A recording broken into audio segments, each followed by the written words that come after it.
Қайырлы күн достар, сіздермен Айдана, менің каналыма қош келіпсіздер. Бүгін Наполеон тортын жасайтын боламыз. Өте қатпарлы, нәзік, жұмсақ торттардың бірі болып шығады.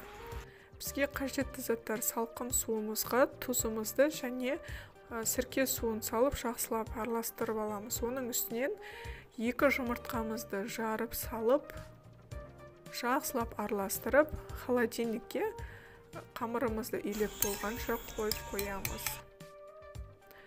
Қамыр илеу үшін ұнымызды саламыз және де оған сармайымызды үккіштен өткізіп араластырамыз. Бұл жерде ұн және сармайды қолданардың алдында міндетті түрде 30-40 минутқа морозильникке салып алғандарыңыз дұрыс. Сол кезде сармайларыңыз үккіштен жақсы өтеді. Және де әр өткізген сайын осылай ұнмен араластырып отырыңыз. Сол кезде сармайларыңыз бір-біріне жабысып қалмайды. Жақсылап өткізіп болғаннан кейін қолыңыздың көмегімен бір-біріне біріктіріп шығамыз. Өте қатпарлы қамырлардың бірі болып шығады. Барлығын қолымызбен біріктіріп болғаннан кейін ортасын ашып, жаңағы салқын суымызды құямыз. Және де өте тез қамырымыздың басын біріктіру керек. Бұл жерде қамыр илеудің қажеті жоқ, тек қана бір-біріне бірігуі қажет.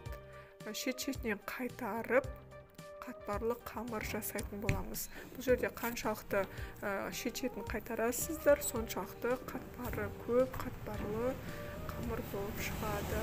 Осыны ескеріңіздер. Және де дайын болған қамырды тоңазытқышқа салып аламыз 1-2 сағатқа. Енді осы қамырымызды мен 10 бөлікке бөлдім. Әр бөлік 165 граммнан болды.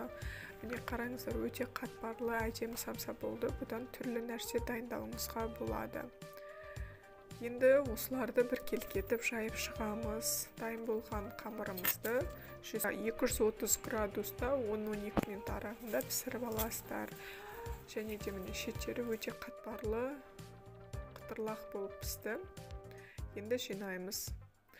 Бұл жерде жаңа жайған кезде диаметрін үлкен қылып жая бергеніңіз дұрыс, себебі піскен кезде формасы кішірейіп қалады. Торттың кремнің рецебін мен төменде видеоның астына ссылка қалдырамын, сол жерден өтіп көрсеңіздер болады. Бұл крем өте сұйық крем болды, сондықтан да кішкене ақты, бұл қатты қорқынышты емес. Енді жаңағы шетінде қалған қамырларды үгітіп аламыз. Бұны сәндеу үшін қолданамыз. Бетіне және жанына жақсылап бір келкетіп сеуіп шығасыздар. Тортымыз өте нәзік болып шығады. Осылай жасап болғаннан кейін тоңазытқышқа 1 күнге қалдырсаңыз, креміңіз тортыңызға сіңіп өте жұмсақ торт болады. Ал сәндеу өз еріктеріңізде осылай қалдырсаңыз, немесе әдемі етіп сәндесеңіз де болады. Егер торт ұнаған болса, лайк қалдырып комментарий жазуды ұмытпаңыздар. Сіздермен болған Айдана.